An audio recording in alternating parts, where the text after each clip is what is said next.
o que deu no mundo para fazer surgir mais uma disciplina para atazanar a nossa vida. Que diabo que aconteceu para fazer surgir a tal de sociologia?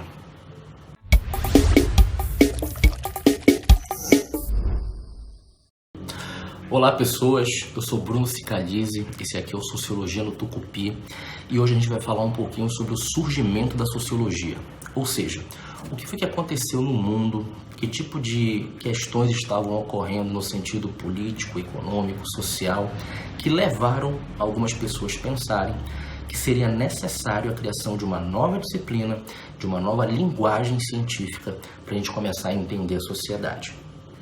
Para eu abordar isso contigo, eu vou falar basicamente sobre 3 pontos. Um político, um econômico e um intelectual, digamos assim. No sentido político, eu vou te falar um pouquinho do Iluminismo e a Revolução Francesa, principalmente a Revolução Francesa. No sentido econômico, eu vou te falar da Revolução Industrial, a primeira Revolução Industrial. E nesse sentido, que eu chamo de intelectual, eu vou te falar um pouquinho sobre a Revolução Científica. Tu vai reparar que cada um desses acontecimentos ele vai sendo encadeado para a gente conseguir entender o porquê do surgimento da sociologia. Antes de mais nada, é muito importante que tu entendas o seguinte, viu? História, ela depende de quem está contando, né? Quando a gente trabalha história contemporânea, você tem uma série de escolas históricas. Então, por exemplo, eu quando aprendi lá no Fundamental 1, eu aprendi, por exemplo, que os portugueses descobriram o Brasil. Depois, eu aprendi que os portugueses chegaram no Brasil. Depois, eu aprendi que os portugueses invadiram o Brasil.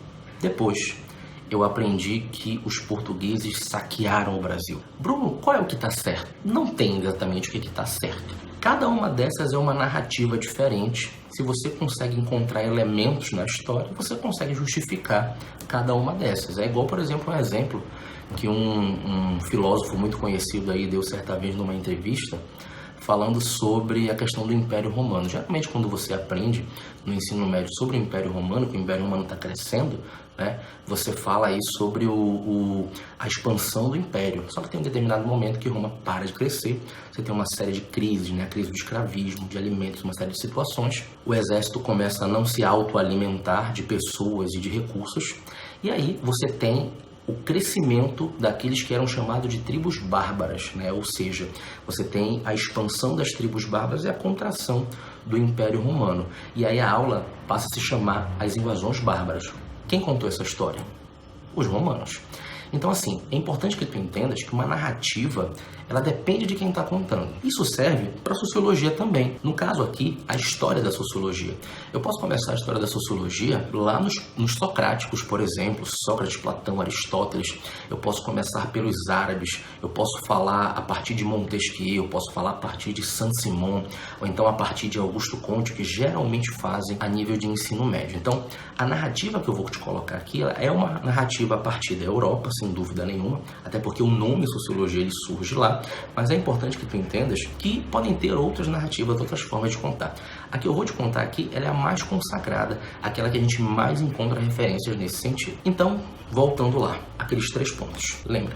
Primeiro, a questão política. O que você tem? Você tem lá o iluminismo e algumas consequências do iluminismo, como algumas revoluções conhecidas como revoluções burguesas. Lembra que quando o iluminismo ele vem, você tem uma mudança na maneira como a gente entende o próprio ser humano, né? Você estava saindo de um período conhecido como Idade Média, onde você tem algumas características políticas, inclusive existenciais, como por exemplo o teocentrismo, né? Você tinha uma instituição extremamente forte, que era a Igreja Católica, que designava politicamente, em termos éticos, comportamentais, como é que você designava-se na Europa. Ou seja, essa orientação, que era uma orientação teológica, adivinha justamente como a capacidade deles entenderem que eles eram interpretação. Na verdade, eles faziam uma interpretação direta de Deus. Quando a gente sai da Idade Média e entra para o Renascimento, e logo em seguida aquilo que a gente vai conhecer como o Iluminismo, a gente já tem uma mudança nesse paradigma, né? Tanto é que aquele apelido famoso, né, que algumas pessoas ainda insistem em apenas abordar dessa forma, que é a Idade Média como Idade das Trevas, esse apelido ele vem justamente no Iluminismo. Ou seja,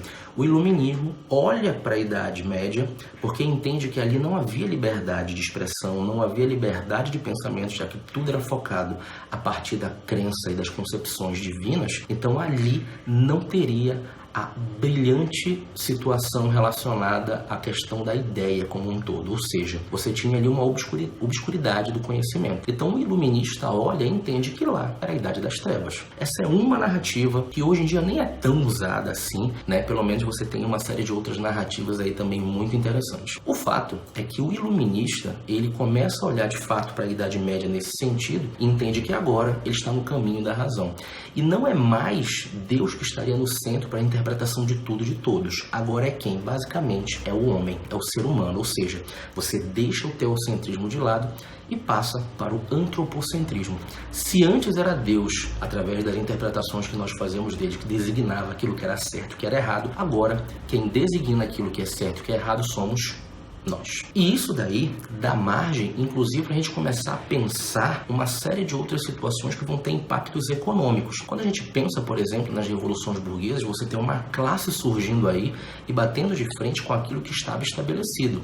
Então você vai ter uma série de guerras, a própria Revolução Inglesa e, em especial, a Revolução Francesa, que é palco aqui da nossa narrativa. Então, quando a Revolução Francesa ela vem, ela tem ali a consequência da derrubada da estrutura aristocrática. Ou seja, antes você pensava em conde, marquês, duque, reis, pessoas que tinham no seu sangue a herança para estar em determinados lugares e que aquilo seria eterno, ou seja, o seu destino ele era basicamente decidido antes do seu nascimento. Agora, com a extinção, pelo menos lá na Revolução Francesa, naquele sentido, da estrutura aristocrática, a gente tem aí um pé de igualdade nesse sentido, ou seja, a gente até pode nascer em uma classe diferente, mas não significa dizer que a gente necessariamente vai manter essa classe. Inclusive é isso que vai alimentar de certa forma e vai dar espaço para a gente pensar na situação econômica que vem a seguir, que seria no caso a Revolução Industrial, a primeira Revolução Industrial.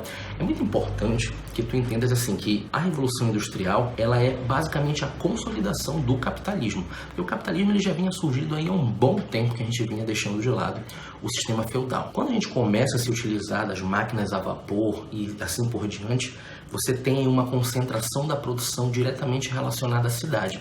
Só que lembra, a gente está saindo da Idade Média, onde basicamente a produção era toda no campo, e aí essa produção massiva na cidade faz com que as pessoas, atrás de sobrevivência, atrás de trabalho, atrás de produção, dessa possibilidade que agora essa nova visão de mundo por conta do iluminismo, da Revolução Francesa nos dava, começava a se direcionar para as cidades. E aí que está o grande problema. As cidades não estavam preparadas para receber esse contingente. E aí tu lembras, por exemplo, daqueles conceitos de cidade planejada que o pessoal da geografia gosta bastante de trabalhar. Quando você tem uma cidade planejada, você evita uma série de problemas que podem surgir por conta disso daí. Quando a cidade não é planejada, significa dizer que provavelmente você vai ter uma série de problemas que você poderia, digamos assim, se precaver por conta de algumas situações. Problemas como pobreza, mendicância, miséria, suicídio, alcoolismo, prostituição, violência de maneira geral. Todas essas questões é muito importante que tu entendas. Isso não foi invenção do capitalismo. Isso já existia. Agora, não há como não considerar que com a Revolução Industrial e essa falta de planejamento nas cidades, sem dúvida nenhuma, essas situações chegaram a patamares que nunca antes haviam sido considerados. E é nesse momento que as pessoas começam a desconfiar sobre a utilização dessa razão. Caramba, né?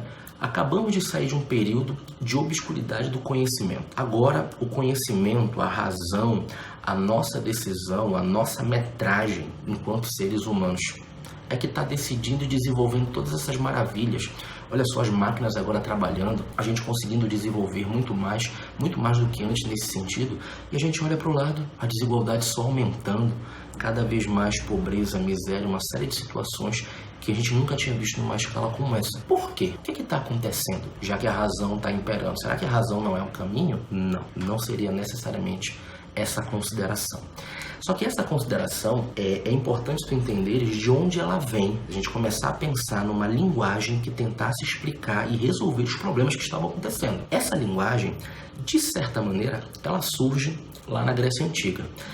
Lembra lá das tuas aulas de filosofia, quando você, por exemplo, teve aula lá sobre os filósofos da natureza, né, também conhecidos como pré-socráticos. Em seguida você teve aula sobre os socráticos, também conhecido como o começo da que a gente chama de linha antropológica. Lembra? Antropológica, estudo do homem, né, no caso do ser humano, aqui nesse sentido mais geral. Ou seja, os filósofos lá na Grécia Antiga, antes de Cristo, eles em algum momento começaram a deixar de se preocupar apenas com as questões do universo, o que é a matéria, o que é a física, o que é o arqué, mas também começaram a tentar entender aquilo que nós somos. Não é que eles deixaram de lado a physis do mundo, tá? Inclusive essa physis que veio se desenvolvendo ao longo da história e fez surgir, por exemplo, a química, a física, a biologia, a astronomia ou coisas nesse sentido. A questão é que o outro segmento que surge, que é o período chamado antropológico, essa linha ela veio se desenvolvendo ao longo da história. E esse desenvolvimento, quando chega ali pelo iluminismo, está justamente no momento em que a gente está discutindo aquilo que a gente acabou de falar sobre o iluminismo, ou seja, qual é o parâmetro, inclusive qual é o parâmetro da verdade. A verdade antes não era a verdade de Deus, agora a verdade é a verdade dos homens. Lembra também das suas aulas de filosofia, quando você discutiu ali a diferença entre, em teoria do conhecimento no caso, a diferença entre empirismo e racionalismo. Ou seja, a verdade, de fato, como é que a gente pode confiar nessa verdade? Essa verdade ela é divina da minha razão, elevada ao absoluto, né? Lembra lá do René Descartes, né? Penso, logo existo, devo duvidar de tudo aquilo, a não ser o ato de eu pensar. Ou a verdade ela não, ela vem das minhas experiências, dos meus sentidos. Lembra lá da concepção empirista, né, nesse aspecto, né, a tábula rasa, ou seja, nós nascemos como um papel em branco. Então, é nesse momento que você tem ali aquela discussão de uma nova linguagem para a gente conseguir compreender exatamente aqueles problemas que eu acabei de citar, advindos da Revolução Industrial. É nesse momento que você tem também uma outra revolução, por isso que eu chamei de uma situação intelectual, no caso é uma revolução intelectual, que é chamada Revolução Científica. Ou seja, a palavra ciência, ela já existe há muito tempo, né? Ter conhecimento nesse aspecto de maneira geral. A questão é que a palavra ciência, nessa revolução científica, ela começa a ter o sentido de ciência como nós conhecemos hoje, de ciência moderna, de algo experimentável que você pode provar, que você pode demonstrar, que você tem um método específico nesse aspecto. É nesse momento que você desenvolve essa linguagem da ciência moderna e é exatamente aí que as pessoas vão começar a ler e entender, olha, todos esses problemas que a gente está passando, é a ciência que vai dar essa resposta. Mas nós não temos nenhuma ciência para conseguir explicar isso daí. Bom, então está faltando a gente criar. E aí é que surge a possibilidade, o terreno para você fazer surgir a sociologia como essa disciplina. Então ela nasce para resolver os problemas da modernidade. Por que estavam acontecendo? Ela é advinda da razão, ela é advinda de um momento, ela é advinda de um tempo com o objetivo de resolver determinadas demandas. Gostou? Se você gostou, curte, compartilha e principalmente comenta aí para a gente conseguir construir o canal cada vez mais. Eu dependo muito da tua participação para que a gente consiga avançar nele. Um abraço e até a próxima, que vai ser sobre aquele Augusto Comte no caso.